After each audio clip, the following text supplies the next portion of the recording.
അപ്പോൾ അതേ വേറൊരു വാട്ടയിട്ടിനിടയായിട്ട് ഞാൻ വീണ്ടും വന്നു കേട്ടോ. അപ്പോൾ രാവിലെ കഴിച്ചത് മുട്ടദോശ സോയാബീൻ്റെ ഫ്രൈ ആണേ. അപ്പോൾ ഈ മുട്ടദോശയുടെ റെസിപ്പി വേണ്ടവരെ ഒന്ന് കമൻറ്റ് ഇട്ടോളൂ കേട്ടോ. പിന്നെ നമ്മളത് കഴിഞ്ഞ് കുറച്ച് കഴിയുമ്പോഴത്തേക്ക് ക്രീം ബന്ന് കഴിച്ചിട്ടുണ്ടായിരുന്നു, 10 രൂപയുടെ ബന്നാണ്.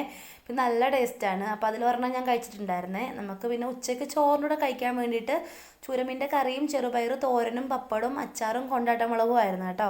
അപ്പോൾ എല്ലാം കൂടെ കൂട്ടിയിട്ട് നന്നായിട്ട് ചോറ് കഴിച്ചേ. പിന്നെ എല്ലാവരും നന്നായിട്ട് വെള്ളം കുടിക്കുക. അപ്പോൾ ഞാൻ വെള്ളം കുടിക്കുന്ന ക്ലിപ്സ് ഒന്നും ഇതിൽ ആഡ് ആക്കാത്തതുകൊണ്ടാണ് കേട്ടോ. അപ്പോൾ ഞാൻ നന്നായിട്ട് വെള്ളം കുടിക്കലുണ്ട്. അപ്പോൾ എല്ലാവരും വെള്ളം കുടിച്ചോളൂ. പിന്നെ ഈവനിങ് ക്രാക്ക് ജാക്കിൻ്റെ ബിസ്ക്കറ്റും പാലും ആയിരുന്നേ. അപ്പോൾ എൻ്റെ വീഡിയോ കണ്ടിന്യൂസ് ആയിട്ട് കാണുന്നവർക്കറിയാം, ഏതെങ്കിലും ഒരു വാട്ടയിട്ടിനിടയ്ക്കകത്ത് ഈ ക്രാക്ക് ജാക്കിൻ്റെ ബിസ്ക്കറ്റ് എന്തായാലും ഉണ്ടാവും. പിന്നെ ഒരു 7 മണിയൊക്കെ ആയപ്പോഴത്തേക്ക് ഈ ഒരു ഐസ്ക്രീമിൻ്റെ പകുതി കഴിച്ചിട്ടുണ്ടായിരുന്നേ.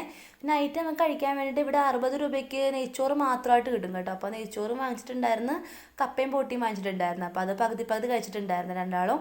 പിന്നെ അത് കഴിഞ്ഞിട്ട് നമുക്ക് നൈറ്റ് ഒരു മൂവിയൊക്കെ കണ്ടപ്പോഴത്തേക്ക് ഈ സ്നാക്സ് എടുത്തിട്ടുണ്ടായിരുന്നു കേട്ടോ. അപ്പോൾ ഇതിലെല്ലാം ഒന്നും കഴിച്ചിട്ടില്ല, കപ്പലിൻ്റെ മിഠായി മാത്രമേ കഴിച്ചിട്ടുള്ളേ.